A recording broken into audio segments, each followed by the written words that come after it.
Hi guys, welcome back to the channel. हम Coal India के PYQ solve कर रहे हैं and this is the part 5। Already हमने 2020 का पीवाईक्यू सॉल्व कर लिया है। 2017 का ये हमारा पार्ट 5 होने वाला है। 2017 के हमने 40 क्वेश्चन सॉल्व कर लिए, 40 questions. Now in this part we are going to solve again 10 quality questions. Okay, and 2020 का पूरा पेपर सॉल्व है। प्लेलिस्ट आपको कोल इंडिया की हमारे इसी पर्टिकुलर चैनल के प्लेलिस्ट में मिल जाएगी, कोल इंडिया की complete playlist. Okay, and also if you need quality test series and you can say that कि कोल इंडिया का एकदम प्रैक्टिस पूरा चाहिए सब्जेक्ट एंड टॉपिक वाइज, तो हमने बनाया है All India mock test series. Okay, जहाँ पे आपको मिल रहे होंगे 16 सब्जेक्ट, 18 हो गए सब्जेक्ट वाइज प्लस 5 तुम्हारे हो जाएंगे All India full length mock test, जहाँ पे पेपर 1 पेपर 2 सब कुछ कवर्ड होगा। लिंक डिस्क्रिप्शन में है एंड पिन कमेंट में है। ठीक है, क्वेश्चन नंबर 41 सॉल्व करेंगे बिना किसी देरी के, क्योंकि हमने क्वेश्चन नंबर 40 तक ऑलरेडी सॉल्व कर लिया है। हमें पता है पेपर 1 पेपर 2 होता है, हम पेपर 2 सॉल्व कर रहे हैं। पहले 2022 का हमने पेपर 2 सॉल्व किया है एंड पेपर 2 2017 का सॉल्व कर रहे हैं। Then we are going to solve the numerical part, aptitude part and reasoning part, सब कुछ हम देखेंगे, इंग्लिश वगैरह। ठीक है, Which of the following C language arithmetic expressions has a logical error? ये C language का क्वेश्चन है। लॉजिकल एरर किसमें है ये हमें बतानी है। तो यहाँ पे आपको कैलकुलेट कर लो और समझ में आ जाएगा कि लॉजिकल एरर कहाँ पे है। तो यहाँ पे अगर आप देखोगे, यहाँ पे देखो कि अगर आप यहाँ पे इसको कैलकुलेट करोगे तो 13% 5 कितना आएगा, माइनस का माइनस प्लस हो जाएगा।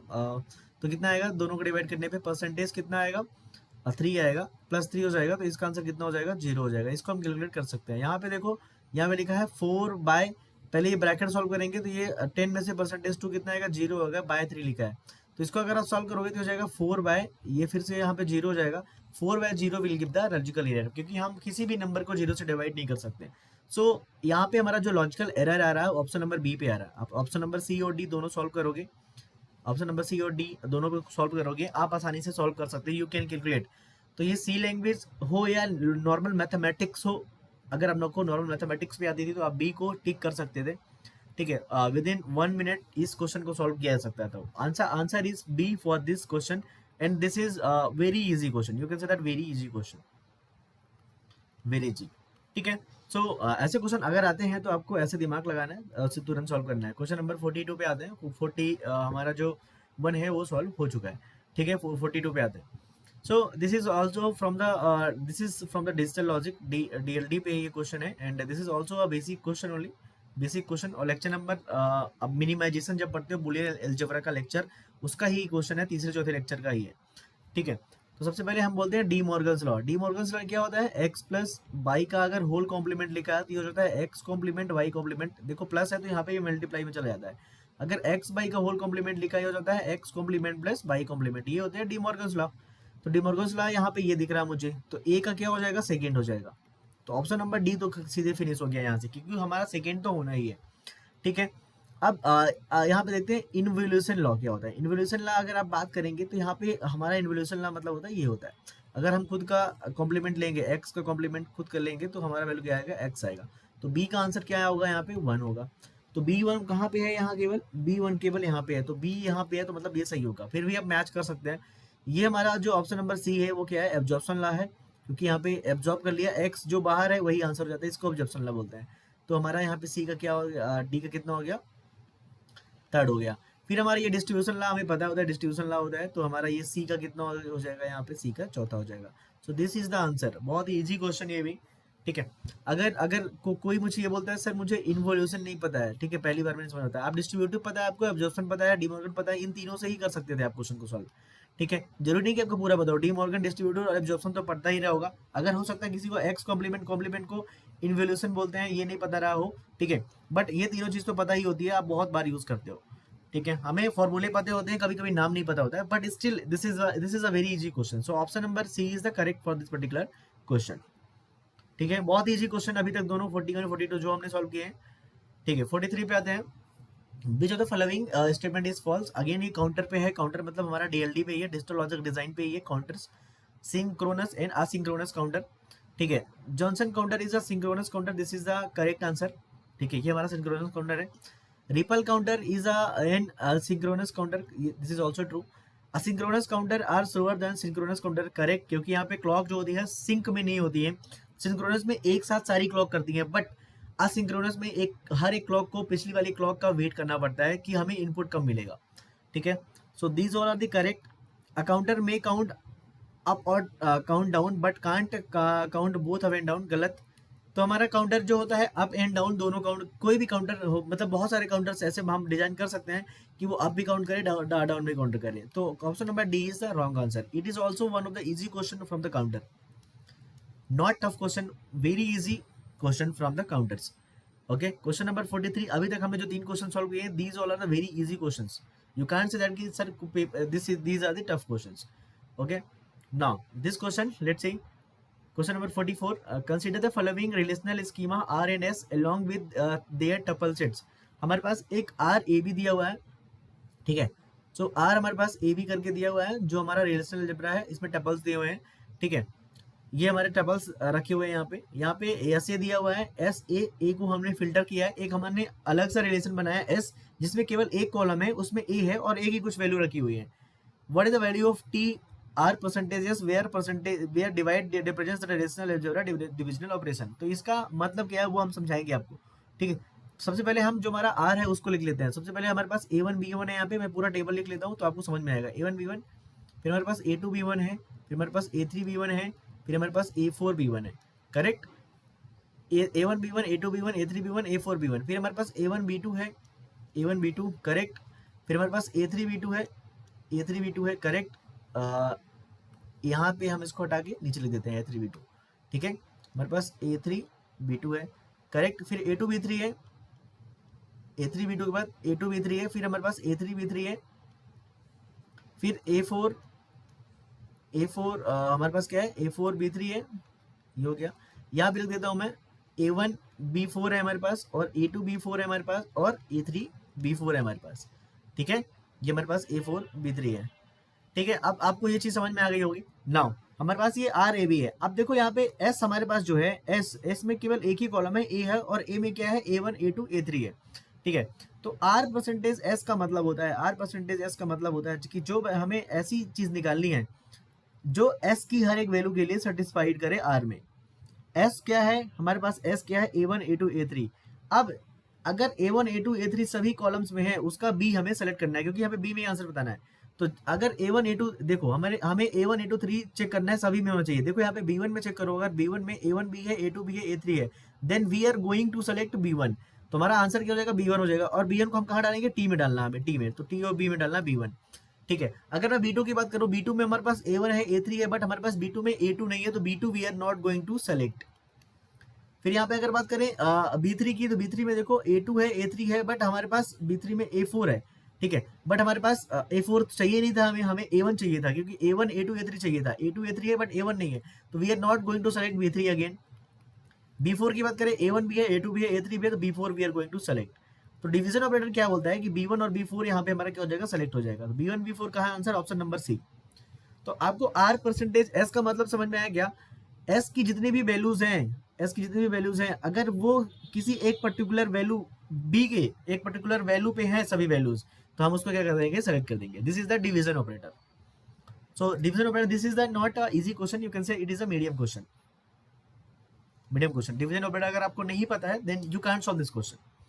This is the medium level question, और ये डीबीएमएस का क्वेश्चन है, डेटाबेस मैनेजमेंट सिस्टम का। ओके, क्वेश्चन नंबर 45 को सॉल्व करते हैं। कंसीडर द फॉलोइंग की using a block of 5 characters.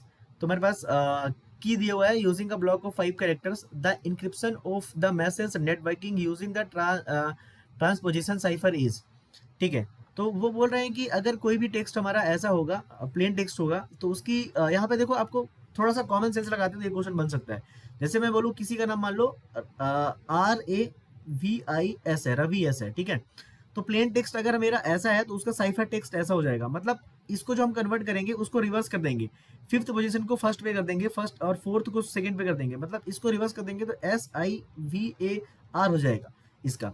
Same चीज आप नेटवर्किंग क्वेश्चन में पूछा हुआ है, लेकिन यहाँ पे हमारे पास क्या है, 10 हमारे पास डिजिट्स हैं। यहाँ पे अगर आप देखोगे 10, तो स्टार्टिंग के 5 को सेम कर दो, पहले स्टार्टिंग के 5 को क्या कर दो, रिवर्स कर दो, फिर स्टार्टिंग के 5 को इनको रिवर्स कर दो। रिवर्स करोगे तो कैसे होगा हमारा, यहाँ पे अगर आप रिवर्स करने जाओगे तो हमारा जो रिवर्स से होगा वो कैसे होगा बताओ। इनको रिवर्स किया पहले हमने, तो ओ हो जाएगा OWTER, फिर इसको रिवर्स किया तो हो जाएगा GNIR, KR। तो ये हमारा आंसर हो जाएगा OWIER, OWTER, not I, OWTE हमारा N हो जाएगा, नॉट R, N, ठीक है, इसके हिसाब से, ठीक है।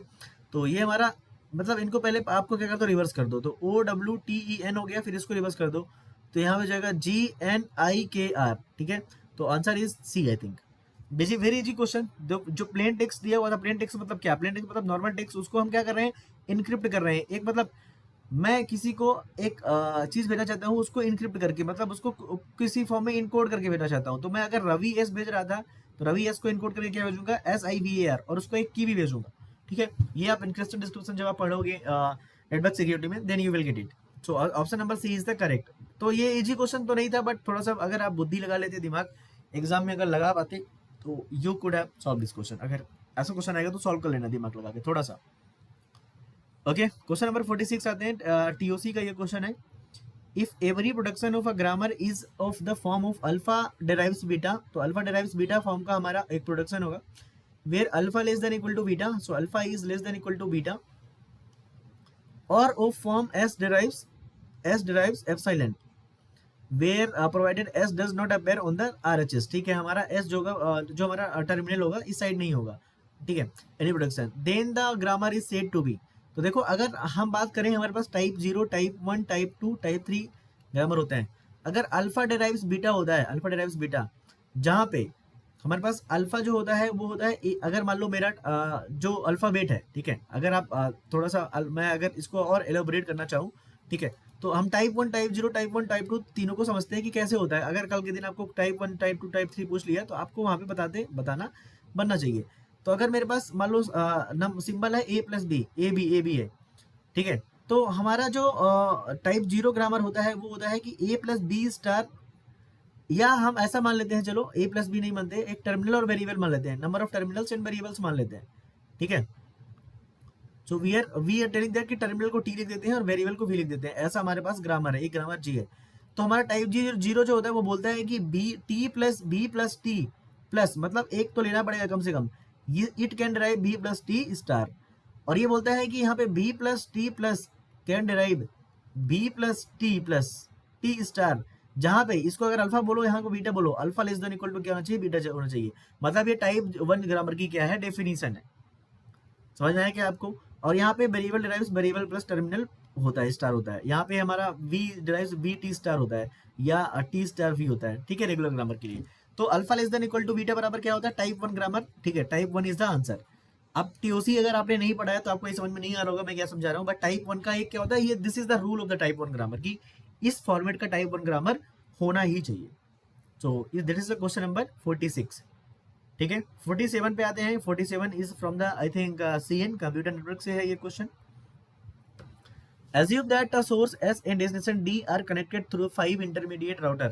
ओके, हमारे पास एक सोर्स है, फिर हमारे पास एक डेस्टिनेशन है, और इनके बीच में हमारे पास इंटरमीडिएट जो राउटर है R1 है, R1 is there, R2 is there, R3 is there, R4 is there, ठीक है। सोर्स है हमारे पास, डेस्टिनेशन है हमारे पास। Determine how many times each packet visits the network layer in the data link layer during transmission from S to D, ठीक है। तो देखो, तुम्हारा कंप्यूटर है S, और एक जो दूसरा कंप्यूटर है D, जहाँ पे तुम कम्युनिकेशन करना चाहते हो। तो देखो, तुम्हारा जो ट्रांसमिशन स्टार्ट होगा वो होगा एप्लीकेशन लेयर से। सो यहाँ पे हमें पता होता है कि यहाँ पे एप्लीकेशन लेयर होता है, फिर प्रेजेंटेशन लेयर होता है, फिर सेशन लेयर होता है, फिर transport layer, network layer, data link layer and physical layer, ठीक है, ऐसा होता है। 1 2 3 4 5 6 7 हो गया, ठीक है। तो जब तुम पैकेट सेंड करोगे, तो एप्लीकेशन लेयर, फिर presentation, session layer, transport, network layer से फिजिकल लेयर से यहाँ से क्या होगा, निकलेगा, ठीक है, इधर निकलेगा। अब इस राउटर के पास जाएगा, राउटर के पास भी सेम चीज होगी, सेम चीज। तो राउटर के पास हमारे पास क्या क्या होता है, राउटर के पास नेटवर्क लेयर तक की चीजें होती है, network layer, data link layer, physical layer. तो हमारा पैकेट जो होगा कहाँ तक जाएगा, यहाँ पे नेटवर्क लेयर तक जाएगा, क्योंकि यहाँ पे ये नेटवर्क लेयर है, ठीक है, ये नेटवर्क लेयर यहाँ तक ही जाएगा, और यहाँ पर पता करेगा कि अरे ये तो राउटर है, ठीक है, ये हमारा क्या है, राउटर है। फिर से ये जो ट्रांसमिशन होगा, ये राउटर फिर से ट्रांसमिट करेगा, और ये जो ट्रांसमिशन होगा कहाँ चला जाएगा, इस वाले राउटर पे चला जाएगा, तो इधर चला जाएगा ये, ठीक है, वापिस इधर चला जाएगा फिजिकल लेयर से, ठीक है, वापिस इधर चला जाएगा फिजिकल लेयर से। समझ में आ रहा होगा आई थिंक आपको? ठीक है। तो नेटवर्क लेयर कितनी बार टच करेगा, 1 2 3 4 5 6, और एक बार हमारा देखो अभी यहाँ पे नेटवर्क लेयर टच किया इसने, वापिस ये पैकेट चला गया हमारा इस नेटवर्क लेयर के, ठीक है। फिर वापिस ये हमारा राउटर कहाँ जाए, ये पैकेट कहाँ जाएगा, इसके नेटवर्क लेयर पे जाएगा, इसके पास, ठीक है। या ऐसा भी बोल सकते हो कि आपका जो पैकेट होगा वापिस, पैकेट आपका वापिस टच होगा यहाँ पे, नेटवर्क लेयर हुआ, यहाँ पे नेटवर्क लेयर हुआ, फिर वापिस यहाँ पे क्या होगा, इधर फिर से फिजिकल लेयर से निकलेगा, और यहाँ पे हम राउटर को यहाँ क्या करेंगे, ट्रांसमिट करेंगे। तो ऐसे आप अगर ध्यान दोगे कि कितनी बार टच करता है, आप यहाँ से काउंट कर सकते हो, 1 2 3 4, और यहाँ पे ये निकल जाएगा, ठीक है। सो नेटवर्क लेयर कितने बार टच कर रहा है, 1 2 3 4 5 6, ओके। एंड जब एक बार हम इसको बाहर निकलेगा तो एक साथ हो जाएगा, ठीक है, एक बार बाहर निकलेगा तो यहाँ पे हमारा डेटा लिंक लेयर कितनी बार टच किया है, 1 2 3 4 5 6 7 8 9 10, okay, 12 times it is given. How many source to destination कितने हैं हमारे पास, सोर्स टू डेस्टिनेशन हमारे पास कितने हैं, 1 2 3 4 ही राउटर है आई थिंक हमारे पास। क्या बोल रहा है, how many times each packet visits the network layer and the data link layer during transmission from S to D. तो देखो हमारा जो पैकेट स्टार्ट किया ट्रेवल करना, कहाँ से स्टार्ट किया,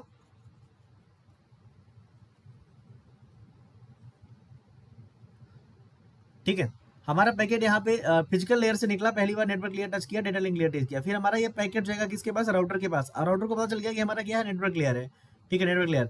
राउटर क्या करेगा, पैकेट को वापस क्या करेगा, भेजेगा यहाँ पे, ठीक है। तो एक बार तो यहाँ पे नेटवर्क लेयर टच किया इसने, एक बार यहाँ पे टच किया, डेटा लिंक लेयर एक बार यहाँ पे किया, यहाँ पे टच किया, फिर ये निकल के जाएगा इसके लिए, इसके पास, इसको पता चला नेटवर्क लेयर है, यहाँ पे नेटवर्क लेयर टच किया, यहाँ पे डेटा लिंक लेयर एक बार टच किया, ठीक है, डेटा लिंक लेयर का ये कि हमारा क्या बन रहा है, लेयर बन रहा है। फिर ये नेटवर्क लेयर तो टच किया था, वापस जाएगा फिर से यहाँ पे एक बार टच किया, फिर यहाँ पे वापस जाएगा यहाँ पे एक बार, ठीक है।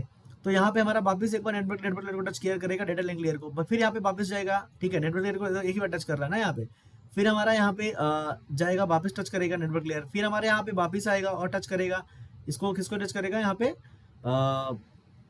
ये डेटा लिंक लेयर को, फिर हमारा एक वापस जाएगा और ये टच करेगा नेटवर्क लेयर को और ये डेटा लिंक लेयर को यहाँ पे, ठीक है, ये डेस्टिनेशन हो जाएगा, और यहाँ से पैकेट हमारा जो होगा पूरा वापस निकल जाएगा। तो यहाँ पे कितनी बार टच कर रहा है, अगर आप काउंट करो, 1 2 3 4 5 6, आई थिंक नेटवर्क लेयर मेरा 6 आ रहा है, डेटा लिंक लेयर कितना आ रहा है, 1 2 3 4 5 6 7 8 9 10, so I am getting 10, I don't know, 6 and 10, I am getting 6 and 10, okay, I think 5 intermediates are there, that's why I am getting this 5, तो मैंने 4 का निकाला है, अगर आप यहाँ पे 5 लगा दोगे तो एक बार और टच होगा, ओके यार 5 है यहाँ पे, ठीक है, तो यहाँ पे 12 हो जाएगा और यहाँ पे 7 हो जाएगा, ठीक है। मैंने 4 ले रखा था मैंने, R1 R2 R3 4, समझ में आया आपको कैसे पैकेट ट्रेवल कर रहा है। तो अब कुल मिला के हमको समझना क्या कॉन्सेप्ट है, देखो जो हमारा एक सोर्स होता है, मान लो एक कंप्यूटर है, एक सोर्स है हमारा, और यहाँ पे एक हमारा डेस्टिनेशन है, this is our source, this is our destination. तो पैकेट ट्रेवल करता है एप्लीकेशन लेयर से, एप्लीकेशन लेयर, फिर हमारा क्या हो जाएगा, presentation, session, transport, network, data link layer and the physical layer. तो हमारा जो पैकेट ट्रेवल करेगा ऐसे करेगा पहले, ठीक है, network layer, data link layer, physical layer, ये जो हमारी लास्ट जो केबल होगी ना कंप्यूटर से, जो इथरनेट जुड़ा होगा, उससे हमारा कम्युनिकेट करेगा और यहाँ पे पैकेट जाएगा राउटर के पास। तो ऐसे राउटर हमेशा, राउटर के पास कौन सी लेयर होती है, नेटवर्क, डेटा लिंक, फिजिकल, ऊपर का उसे ज्ञान नहीं है, इसलिए राउटर कहाँ जा रहा है, नेटवर्क लेयर तक जा रहा है। तो आंसर इज 7 and 12, ठीक है। मैं 4 लेके कर रहा था इसलिए आंसर नहीं आ रहा था। आई hope you got it. Which of the following statements about the SQL delete command is false? SQL का जो delete command होता है उसके लिए कौन सा स्टेटमेंट गलत है? It removes tuples from the relation, this is the correct। delete लिख दोगे आप tuple में कि आप कुछ कंडीशन लगा के तो डिलीट कर देगा। It removes table tuples as well relation table, गलत। इसके लिए हमें ड्रॉप या ट्रंकेट यूज करना पड़ता है, टेबल अगर ड्रॉप या ट्रंकेट, ठीक है। So it is a wrong option। A missing where clause specifies that all tuples in the relation are to be deleted। जब आप where नहीं लगाओगे, where मतलब कंडीशन लगाओगे कि कौन सी टपल, कौन सी कंडीशन पे टपल को डिलीट करना है, तो सबको डिलीट कर देगा अगर नहीं लगाओगे तो। Depending on the condition in the where clause 0 1 और several tuples can be deleted by a single delete command। yes, अगर आप where clause लगाओगे तो हो सकता है कि where लगाने पे 3-4 फिल्टर लग रहे हो, अगर नहीं लगाओगे सारे डिलीट हो जाएंगे, हो सकता है एक लग रहा हो सकता है कि कहीं भी कंडीशन स्पेसिफाई नहीं हो, डिलीट ना हो। तो this is the correct answer, option number B is the wrong answer, ठीक है। I hope you got it. Question number 49 करते हैं सॉल्व। Given the burst time BT of 4 process P1 P2 P3 and P4 as T1 T2 T3 T4, ठीक है। assume that the smoothing factor alpha is given, alpha is 0.5, alpha is 0.5, the initial prediction predicted worst time T1 10, तो T1 is equal to दिया है हमारा 10. Using exponential average of shortest job first scheduling, what is the predicted worst time for the process P2. तो हम सभी ये निकाल सकते हैं. हमारे पास जो Tn प्लस होता है फॉर्मूला होता है वो होता है alpha into Tn plus 1 minus alpha into Tn plus 1. ठीक है, this is the formula you can use and you can solve this question by this formula.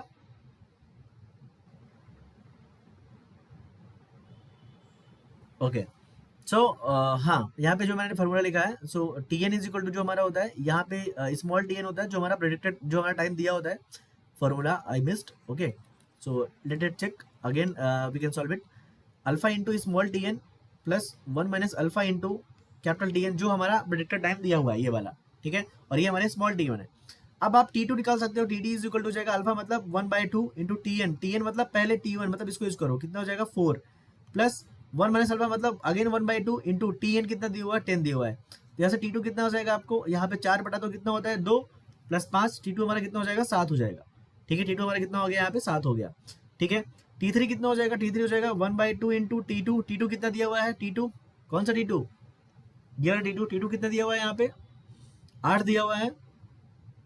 8 plus 1/2 into फिर हमारा T2 कितना यहाँ पे 7 है, तो यहाँ से निकालोगे तो हो जाएगा 4 plus 3.5 that is a what 7.5.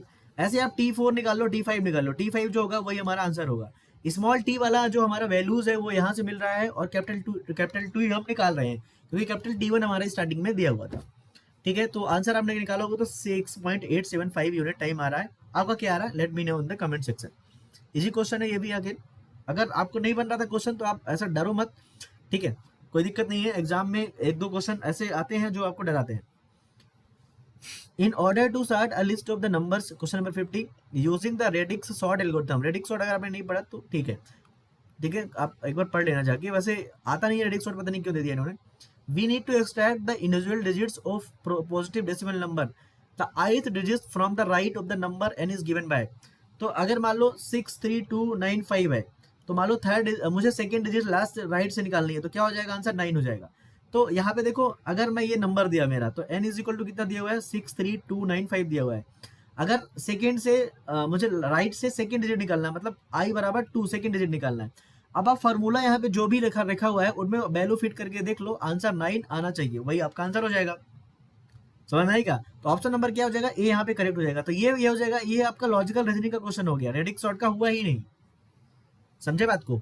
हम राइट से सेकंड डिजिट अगर निकालना चाहते हैं, मान लो ith डिजिट निकालना चाहते हैं, तो हम क्यों ना हेडल ट्राई लगा के इस क्वेश्चन को सॉल्व कर लें. तो ऐसे क्वेश्चन कुछ होते हैं जो हमें लगता है कि सिलेबस के हैं, बट हम उन्हें अपना दिमाग लगा के, थोड़ी सी बुद्धि लगा के सॉल्व कर सकते हैं. तो option number A will be the answer. ठीक है, तो अभी तक हमने 50% क्वेश्चन सॉल्व कर लिए हैं कोल इंडिया के CIL सिस्टम वाली पोस्ट के. 50% क्वेश्चन और हम सॉल्व कर लेंगे जल्दी से. I need your like, comment and subscribe. Also अगर आपको अच्छी टेस्ट सीरीज चाहिए, link is in description, pin comment. मिलते हैं नेक्स्ट वीडियो में.